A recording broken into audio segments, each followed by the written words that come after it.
How does the most talked about player in women's basketball become the one name missing from the biggest stage in the sport?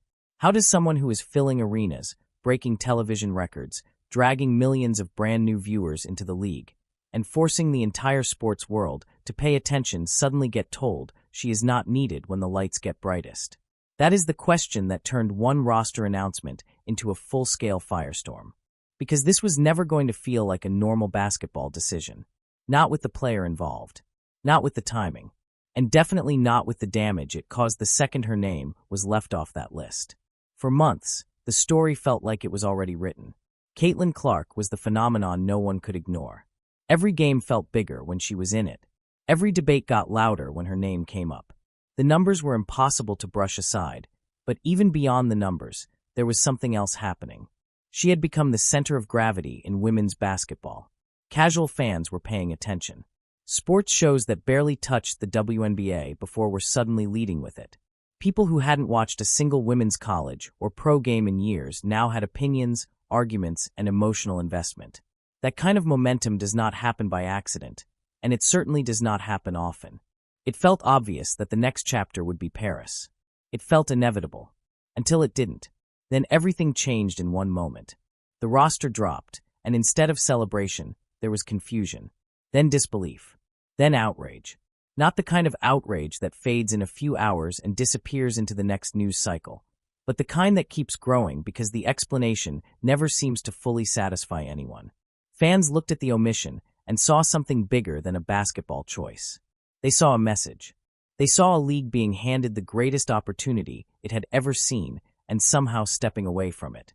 They saw the face of a new era being told to wait her turn while the entire world was already at the door. And once that reaction started, it became impossible to contain, because the more people looked at the decision, the less sense it seemed to make. That is why this story matters so much more than one player not making one team. This is about what happens when a sport reaches a turning point, and the people in charge do not all agree on what the future is supposed to look like. It is about power, status, loyalty, image, control, and the fear that comes when one person changes the balance of everything almost overnight. Because the deeper you go into this story, the less it feels like a simple case of basketball logic, and the more it starts to resemble something the league never wanted exposed. A conflict between growth and tradition, between business and pride, between a rising force the public has already chosen and an old system that may not be ready to hand over the spotlight. And once that possibility enters the picture, this entire controversy stops looking like a snub and starts looking like the beginning of a much bigger fight. The second the official roster was released, something felt off, and it didn't take long for people to realize exactly what it was. Fans weren't scanning the list looking for surprises. They were scrolling with one expectation in mind, finding Caitlin Clark's name. And when it wasn't there, the reaction wasn't immediate acceptance, it was confusion. A pause. A double check. People refreshing the page, thinking maybe they missed something. Because logically, it didn't make sense. Not after everything that had happened over the past year. Then the realization hit, and that's when everything exploded. Within minutes, social media turned into a full-blown storm. Every platform lit up at the same time. Fans weren't just asking questions, they were demanding answers. How is this possible? What are they thinking? Is this a joke? The reaction spread beyond basketball circles almost instantly. This wasn't just a WNBA discussion anymore. It crossed into mainstream sports, into pop culture, into spaces that had only recently started paying attention because of Clark herself. And now those same new fans were watching the league make a decision that felt completely disconnected from everything they had just witnessed. Sports media didn't wait either. Entire segments were scrapped. Shows that had planned to cover multiple topics suddenly shifted everything to one question. Why was the most visible player in the sport not on the Olympic team? Analysts who had already been treating her selection as a lock were now forced to explain something they didn't fully understand themselves. And the more they talked, the clearer it became that this wasn't just unexpected, it was unprecedented. Because this wasn't a borderline case. This wasn't a player on the edge of the roster. This was the player driving the entire conversation around the sport. And that's where the real tension started to build. Because the reaction wasn't just about Clark being left out. It was about what that decision represented. To a lot of people, It felt like the league had just turned its back on the very momentum it had been chasing for decades. It felt like the moment everything was finally clicking, something pulled it in the opposite direction. And once that idea took hold, the outrage stopped being emotional and started becoming analytical. People weren't just reacting anymore. They were trying to understand the logic behind a move that seemed to defy it completely. When the backlash hit its peak, the response from the decision-makers came quickly. But instead of calming things down, it only made the situation more confusing. The explanation was clean, structured, and carefully worded. This was about basketball. Nothing else. Experience mattered. Chemistry mattered. Continuity mattered. The goal was simple: build the best possible team to win a gold medal. On the surface, it sounded reasonable. Almost too reasonable. They pointed to the roster and highlighted names that carried weight. Veterans who had been through Olympic pressure before. Players who had proven themselves on the international stage. Icons like Diana Taurasi, dominant forces like Aya Wilson, and all-around stars like Breanna Stewart. The message was clear: this team wasn't built on hype, it was built on trust. Trust in players who had already delivered. Trust in a system that had worked before. And in that framework, a rookie, no matter how electrifying, became a risk. Then came the more technical reasoning. Whispers about defense. Concerns about turnovers. Questions about whether her style would translate under Olympic pressure. It was framed as a matter of balance.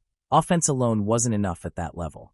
The Olympics demanded completeness, discipline, and a willingness to fit into an established structure.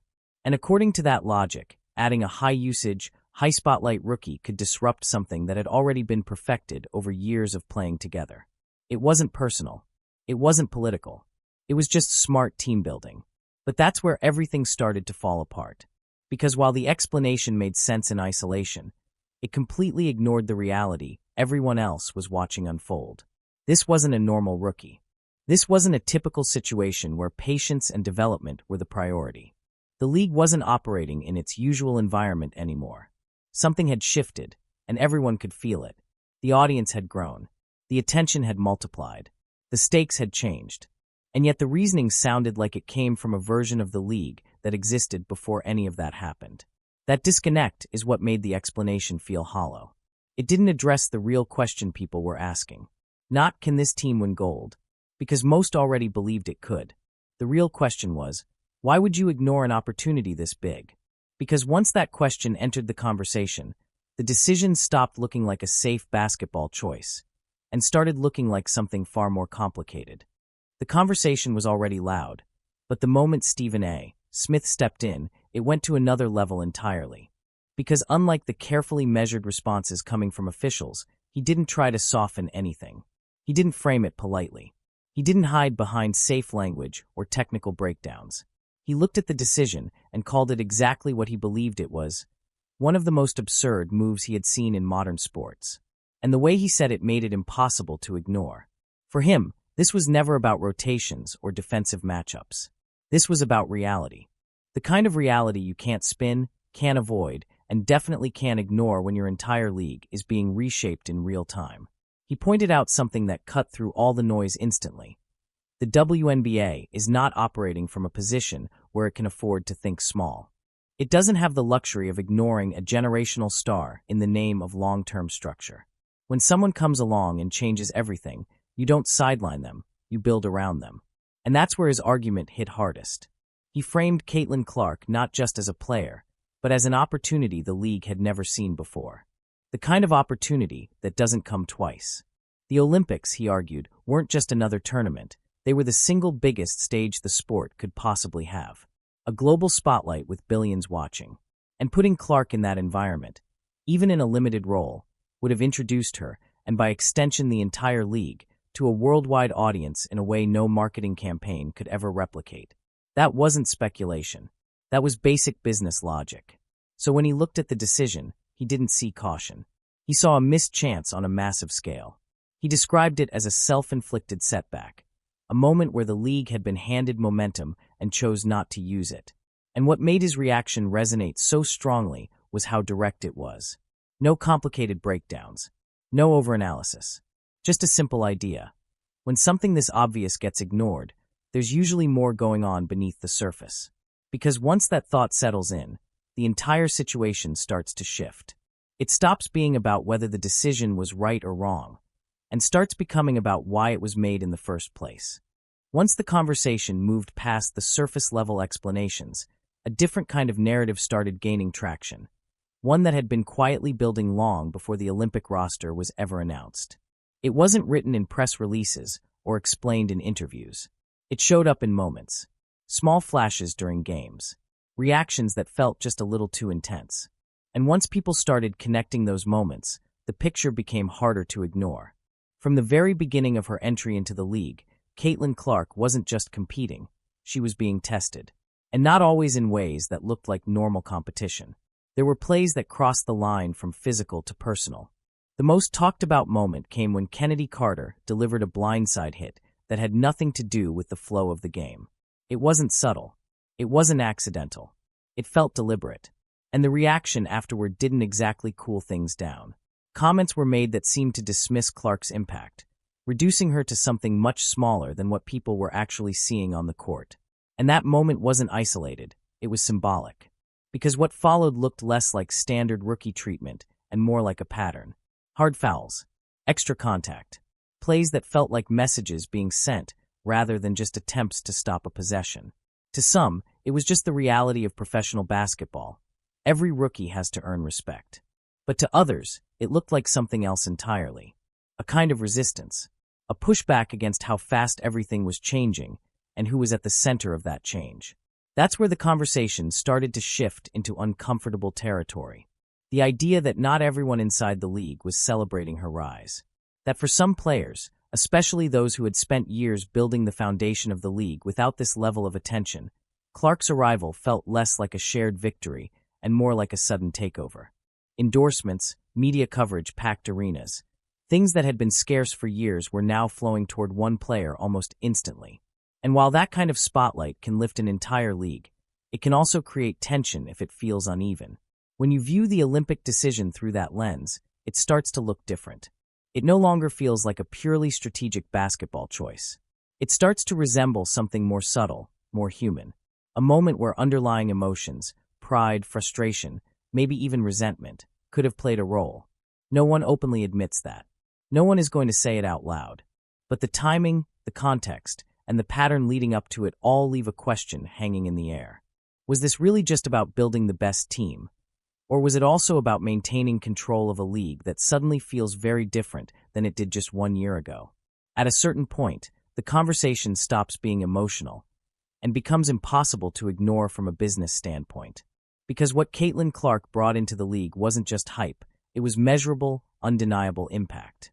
The kind that shows up in numbers so extreme they force everyone to pay attention whether they want to or not. And once you look at those numbers, the entire situation starts to feel even more unbelievable. The moment she entered the league, everything shifted. Ticket demand didn't just increase, it exploded. The Indiana Fever went from playing in front of modest crowds to becoming the hottest ticket in the sport almost overnight. Teams that used to host them in smaller arenas suddenly had to move games into NBA-sized venues just to handle the demand. We're talking about sellout crowds pushing past 20,000 people for regular season games. That wasn't normal. That wasn't gradual growth. That was a complete transformation happening in real time. And it didn't stop there. Television ratings followed the same pattern. Games featuring Clark weren't just performing better, they were dominating. Record-breaking viewership numbers. Millions tuning in for matchups that, just a year earlier, wouldn't have come close to that level of attention. Entire broadcast schedules began shifting to accommodate the surge in interest. Networks started treating these games like premium events because, suddenly, they were. The league wasn't just gaining viewers. It was gaining relevance in spaces it had struggled to reach for decades. Then came the ripple effects. Sponsorships increased. Media coverage multiplied. Conversations around player travel, safety, and investment suddenly accelerated. The push for charter flights, a long-standing issue, moved forward with urgency under the weight of new attention. Everything that had been moving slowly for years suddenly started moving faster. And at the center of all of it was one player. Not as a symbol, not as a theory, but as a direct cause of that shift. So when you step back and look at the Olympic decision through that lens, it becomes almost impossible to process. Because this wasn't just about leaving a talented player off a roster. This was about walking away from the single biggest promotional opportunity imaginable. The Olympics aren't just another event. They are the global stage. Billions of eyes. Worldwide exposure. A chance to introduce not just a player, but an entire league, to audiences that may have never engaged with it before. And yet, the one person most capable of driving that attention wasn't included. That's why so many people stopped seeing this as a mistake and started seeing it as something else entirely. Because decisions like this don't usually happen when everything is aligned. They happen when priorities clash, when different visions for the future collide, when what makes sense financially doesn't match what certain people believe should happen culturally. And once you recognize that conflict, the question becomes even bigger than before. Not just why did this happen, but who actually benefits from it. In the middle of all the noise, all the arguments, all the accusations and speculation, the one person everyone expected to react the strongest did something completely unexpected. Caitlin Clark didn't push back. She didn't challenge the decision. She didn't even hint at frustration in the way people thought she might. Instead, she did the exact opposite, and that changed everything. When she finally spoke, her response was calm, controlled, and almost disarmingly composed. She congratulated the players who made the team. She talked about how much it would mean to represent her country one day. And instead of turning the moment into controversy, she reframed it as motivation, a chance to improve, a reason to get better. It was the kind of answer that leaves no room for criticism, no opening for headlines twisting her words into something negative. And that's what made it so powerful. Because while the debate around her kept getting louder, she stayed steady. While analysts were arguing and fans were calling out the decision, she refused to add fuel to the fire. And in doing that, she unintentionally shifted the entire narrative. The focus moved away from whether she deserved a spot and toward how she handled not getting one. And the more people saw that composure, the more it reinforced everything they already believed about her. It didn't just protect her image, it elevated it. Suddenly, this wasn't just a story about a player being left off a roster. It became a story about how that player responded when the moment didn't go her way. And in a strange way, the decision that was supposed to slow her momentum may have done the exact opposite. It turned her into something even bigger, a figure people could rally behind. A player who wasn't just changing the game with her performance, but with how she carried herself when everything around her got chaotic. And that's where the situation takes another turn. Because once the person at the center of the controversy refuses to engage in it, the spotlight shifts entirely onto the people who made the decision. There's no distraction anymore. No back and forth. No drama to balance things out. Just one side staying composed, and the other left to explain a choice that still doesn't fully add up. And when that imbalance becomes clear, it forces a much bigger conversation to the surface. One that goes beyond any single player or single moment. At this point, the conversation is no longer about a roster. It's about direction. About identity, about what the league actually wants to become now that everything around it is changing faster than ever before. Because what this decision exposed wasn't just disagreement, it exposed a divide. A real one that had been building quietly, and now suddenly couldn't be ignored anymore. On one side, there's a belief in structure, in hierarchy, in the idea that the game should reward those who have been there the longest, who have earned their place over years, not months. That the Olympic team is sacred, not something to be influenced by hype, attention, or outside pressure. From that perspective, the decision makes sense. It protects tradition. It preserves order. It keeps the system intact in a moment where everything feels like it's moving too fast. But on the other side, there's something just as powerful, momentum. Because what Caitlin Clark represents isn't just a player. It's a shift. A turning point the league has been waiting for without even realizing it. New fans, new energy, new visibility, a chance to finally break into spaces that were never accessible before. And when something like that happens, the rules don't stay the same. They can't. The entire landscape changes with it. And the biggest mistake any organization can make in that moment is acting like nothing has changed at all. That's why this decision feels so much bigger than it looks. Because it forces a question the league can't avoid anymore. Are they building for what the game has always been, or what it's becoming? Are they protecting the past, or investing in the future? And maybe the most uncomfortable part of all, can they actually do both, Or was this the moment where they chose one over the other without fully realizing the cost? Now all of that pressure sits on the shoulders of Kathy Engelbert and everyone involved in shaping what comes next. Because decisions like this don't just disappear. They leave a mark. They shape perception. They influence how fans, players, and even sponsors see the league moving forward. And depending on how things unfold from here, this could either be remembered as a principled stand or the moment the league stepped away from its biggest opportunity. And that's what makes this story so important. Because years from now, when people look back at this exact moment, they won't just ask whether the team won or lost. They'll ask something much bigger. Did the league recognize what it had in front of it? Or did it let it slip away? If you step back and look at everything, the reaction, the explanations, the debates, the numbers, the response, it all leads to one simple reality. This wasn't just a basketball decision. It was a moment that revealed how fragile progress can be when it collides with tradition. A moment where the league had to choose between staying comfortable or stepping into something unfamiliar and potentially transformative. And the truth is, we still don't fully know what that choice will cost. Because Caitlin Clark didn't slow down. If anything, everything surrounding her only grew bigger. The attention, the support, the expectations, it all continued to rise. Which means the pressure on the league didn't disappear either. It increased. Because now every future decision will be viewed through the lens of this one. Every opportunity will come with the same question attached to it. Will they embrace it or hesitate again? That's why this story isn't over. It's still unfolding, still evolving, still shaping what the future of the league is going to look like. And whether you see this as a mistake, a strategy, or something in between, one thing is clear. This moment changed the conversation permanently.